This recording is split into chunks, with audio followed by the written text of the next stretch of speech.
한 번 더 하십시오. 오늘 또 축복의 주인공 되십시오. 기적의 주인공 되십시오.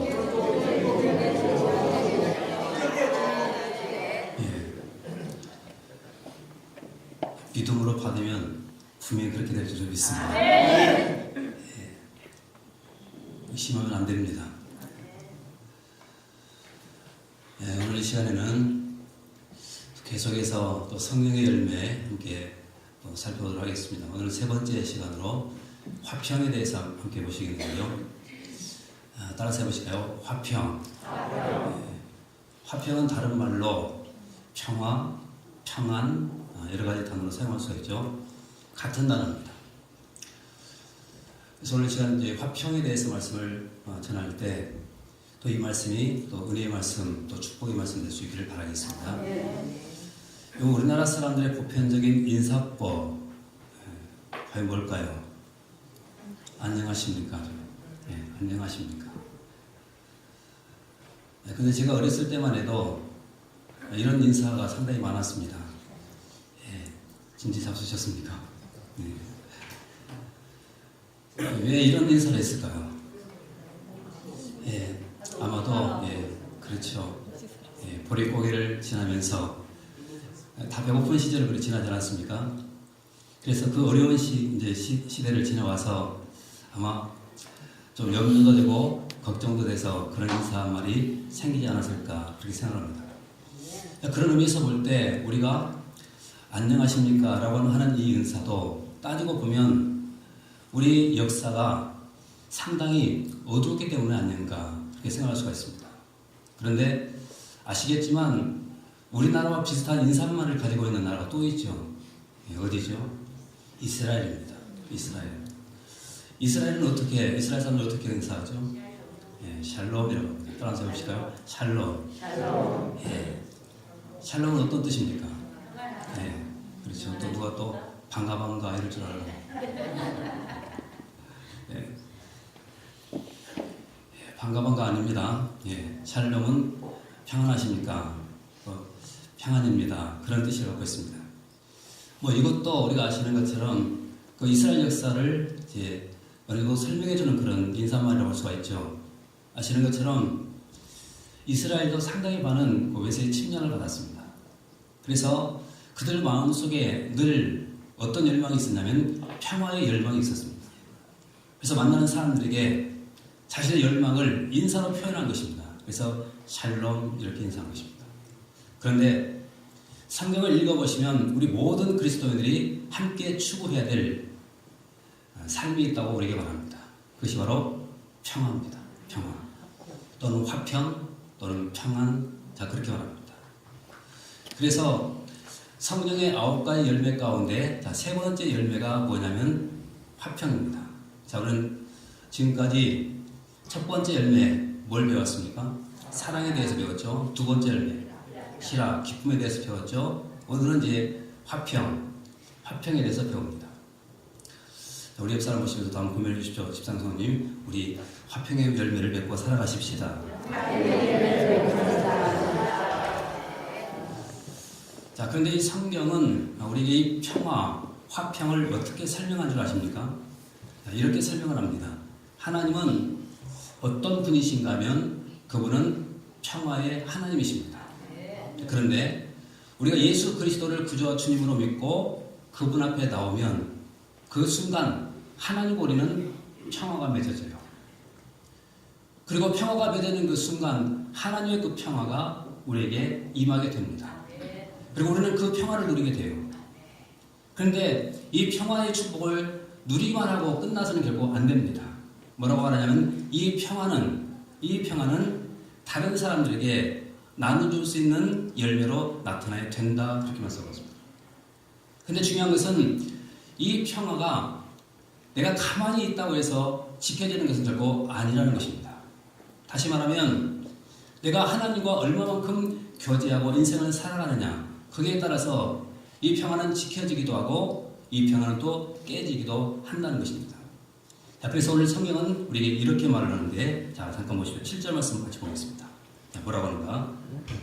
7절 같이 한번 읽어보겠습니다. 시작.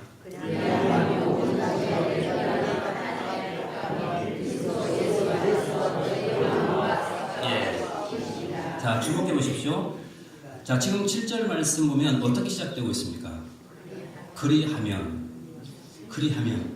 자, 이 그리하면이라는 이 말, 이것을 알려면 그 앞에 6절의 말씀 보면 우리가 알 수가 있죠. 자, 6절 말씀에 어떤 내용이 기록되어 있는 거 보십시오. 자, 6절 같이 한번 읽어보겠습니다. 시작. 기도와 간구로 너희 구할 것을 감사함으로. 자, 6절 말씀을 한마디로 표현하면 뭡니까? 기도죠. 기도입니다. 자, 이렇게 기도하면 그 내용이 바로 7절입니다. 그렇게 한다면, 기도한다면 어떻게 된다고요?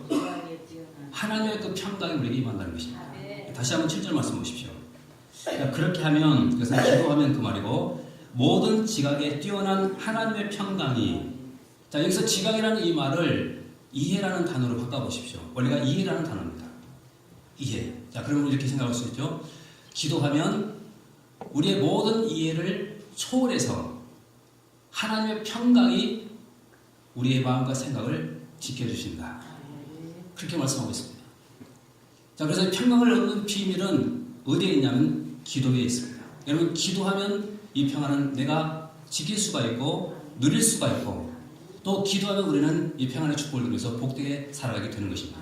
자, 근데 중요한 것은 이 평안은 내가 누리기만 하면 결코 안 됩니다. 성경은 뭐라고 하냐면 이 평안이 열매로 나타나야 된다고 말합니다. 자, 그러면 이 평안의 열매를 맺고 인생을 살아가려면 어떻게 해야 될 것인가? 그래서 잠깐 살펴보시겠는데요. 자, 세 가지의 삶을 추구하면 됩니다. 근데 첫 번째는요, 따라서 한번 해보실까요? 기쁨의 삶. 자, 기쁨의 삶을 추구하면 되는 것입니다. 자, 그럼 보십시오. 자, 4절 말씀 또 보겠습니다. 오늘 보면 4절입니다. 시작. 예. 자, 지금 4절 말씀에서 뭐라고 말하죠? 기뻐하라. 자, 여러분, 이것은 부탁이 아니라 명령입니다. 명령. 자, 그런데 이 단어를 한번 주목해 보십시오. 항상이라는 단어. 기뻐하라고 말하는데 좋은 일 있을 때만 기뻐하라고 말하는 것이 아니라 어떻게 합니까? 항상이라고 합니다. 자, 그러면 이 항상이라는 단어 속에 기쁜 일도, 슬픈 일도, 고통스러운 일도 다 포함이 되겠죠. 자, 그러면 이 말씀은 이런 내용이죠. 우리의 모든 상황, 기쁘고 슬프고 고통스럽고 그런 상황이 있다 할지라도 성경이 우리에게 뭐라고 명령하냐면 기뻐하라. 그렇게 명령합니다. 자, 그러면 이 말씀을 기억하시면서 기억해 보시면 우리가 어떤 의미가 되냐면, 여러분, 기쁨의 삶은 결국 환경이 우리에게 준다는 것은 아니라는 것입니다. 기쁨의 삶은 환경이 주는 것이 아닙니다. 다시 말하면 내가 기뻐할 수 있는 것은 얼마든지 내가 고통스러운 환경 속에서도 내가 기뻐할 수 있다는 것입니다. 그럼 그 비밀이 과연 뭘까요? 4절 말씀 앞에 보시면 기록되어 있죠. 자, 어떻게 시작되고 있습니까? 예, 이것이 비밀입니다. 이것이. 다시 말하면 내가 모든 상황 속에서 기뻐할 수 있는 삶은 어떻게 가능한가? 주 안에서만 가능하다. 그렇게 말씀하십니다. 주 안에서. 자, 다시 말씀 보십시오. 자, 빌립보서 4장 1절 말씀 같이 보겠습니다. 자, 같이 읽어보겠습니다. 시작.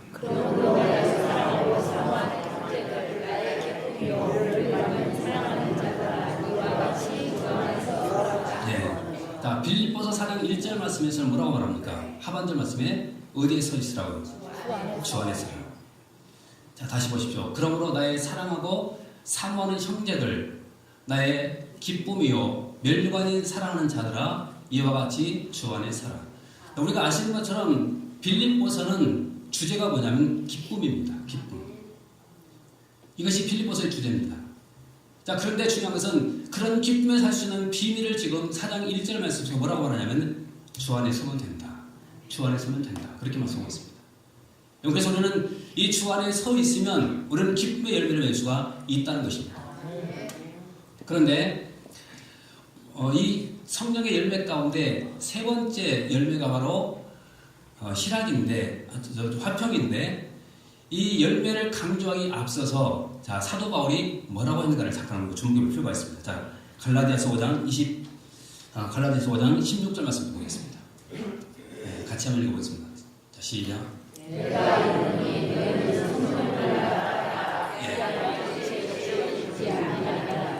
자, 자, 지금 5장 16절 말씀에서 뭐라고 말합니까? 내가 이르노니 너희는 성령을 따라 행하라.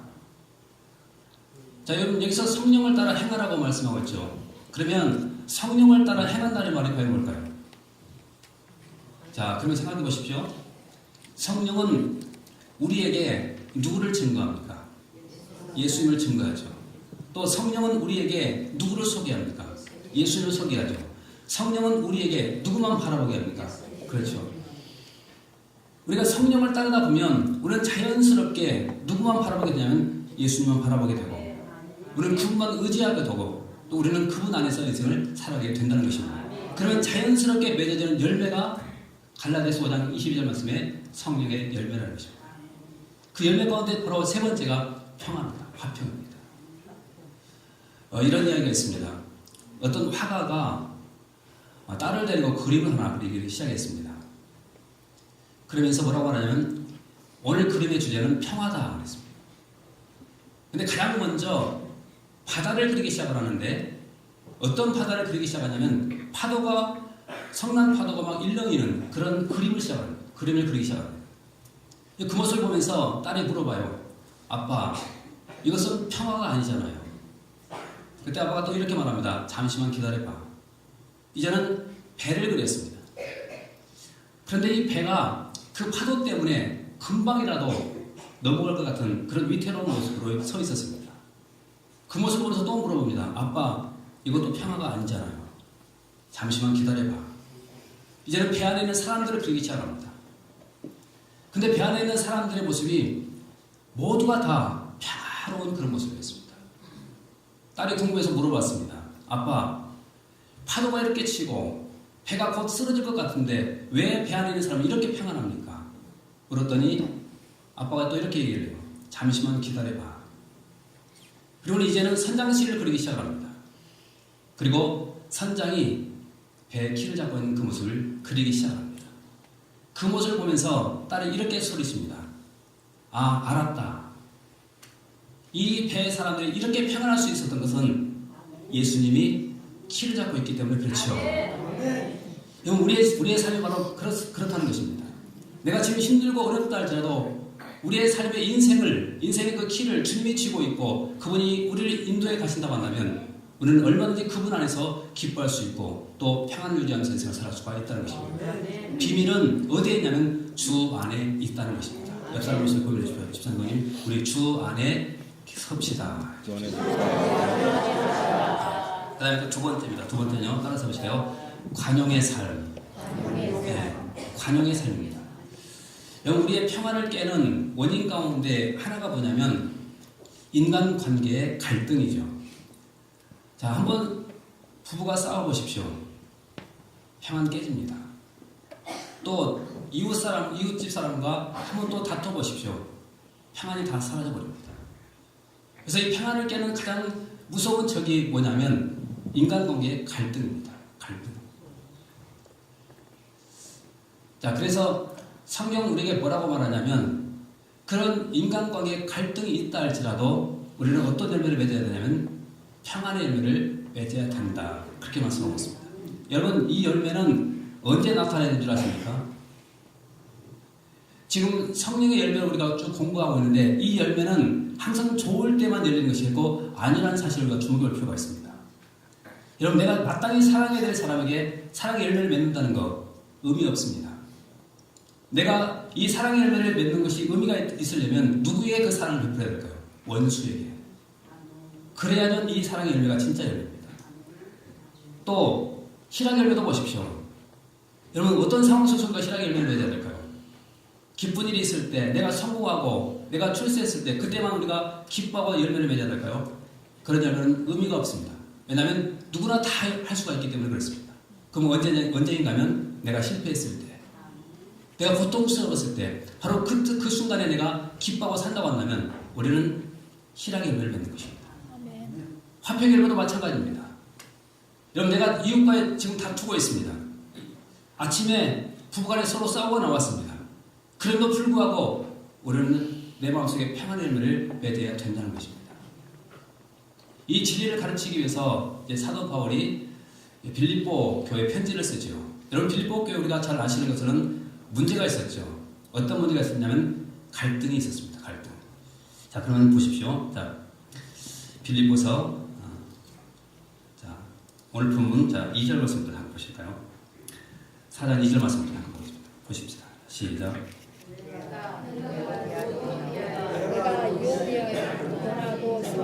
예. 자, 보십시오. 지금 2절 말씀에 자, 누구에게 권하고 누구에게 권하고 있습니까? 유오디아하고 순두계. 예. 발음 잘해야 됩니다.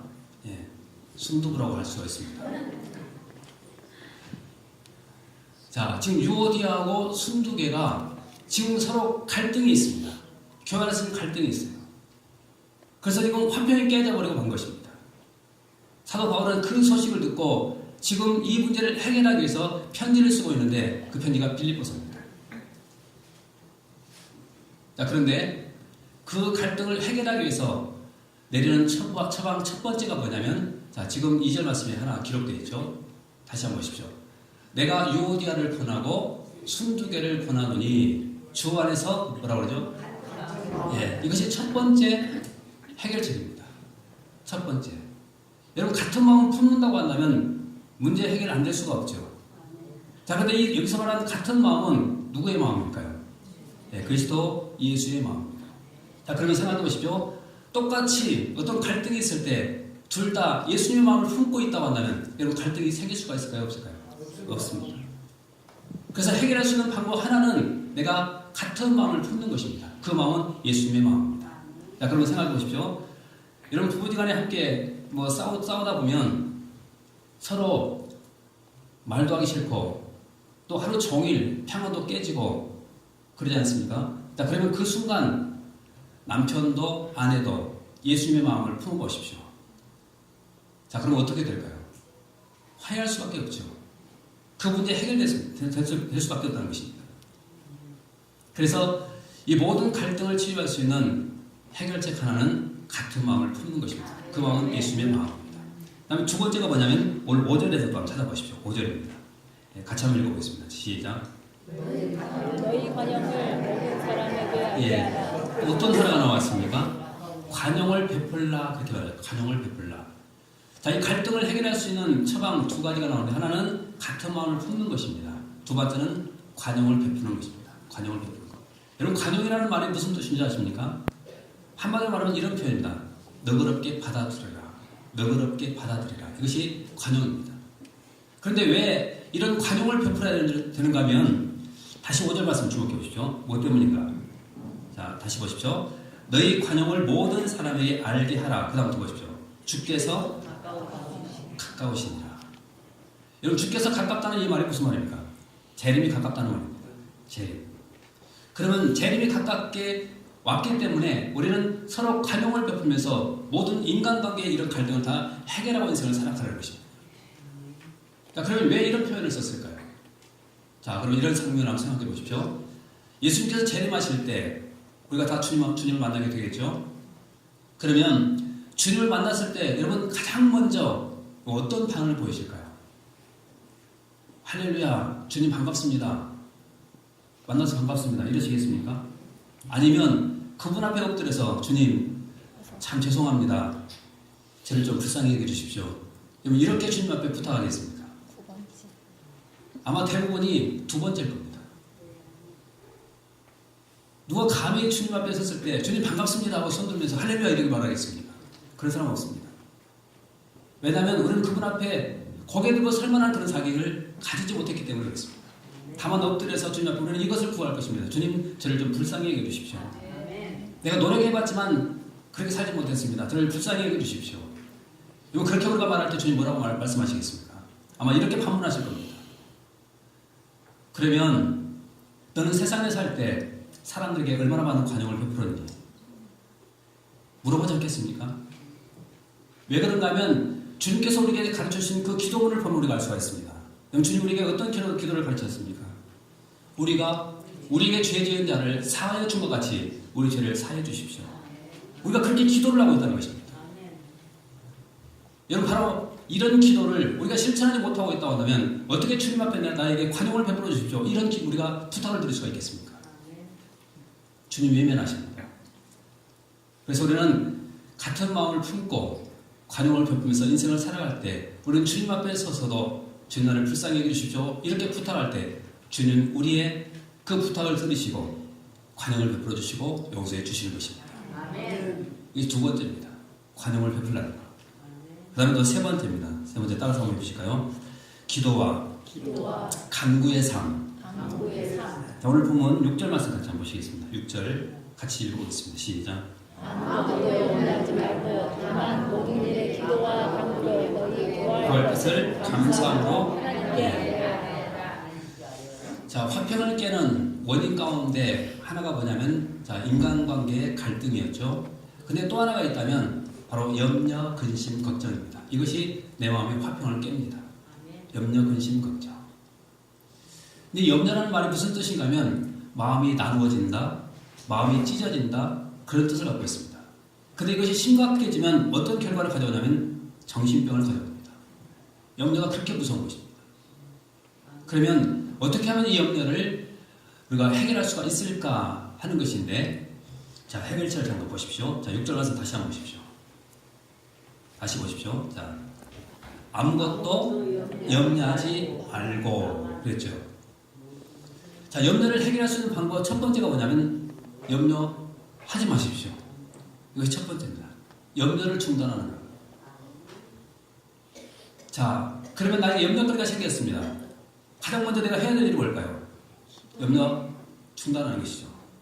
그러나 나는 두 번째가 있습니다. 그것이 뭐냐면 기도와 간구입니다. 기도와 간구. 자, 그런데 오늘 말씀에서 기도와 간구 이 두 단어를 사용하고 있는 것을 잠깐 주목해 보십시오. 여러분 기도가 뭔지 아십니까?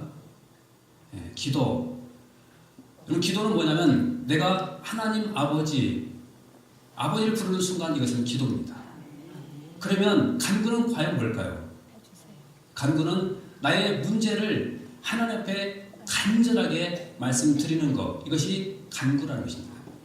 자, 그러면 나에게 또 문제가 생겼을 때 우리는 분명히 기도해야 되죠. 자, 첫째는 염려를 중단해야 되고 두 번째는 기도해야 됩니다. 하나님을 부르어야 되죠. 그리고 난 다음에 간절히 우리가 주님 앞에 구하는 것입니다. 하나님, 내가 이런 문제 때문에 내가 지금 염려가 생겼습니다. 좀 응답해 주십시오. 기도와 간구를 올려드리는 것입니다. 기도와 간구를. 그러면 언제까지 해야 될까요? 언제까지? 자, 다시 말씀 보시는데요. 자, 7절 말씀 같이 보겠습니다. 같이 읽어보겠습니다. 시작.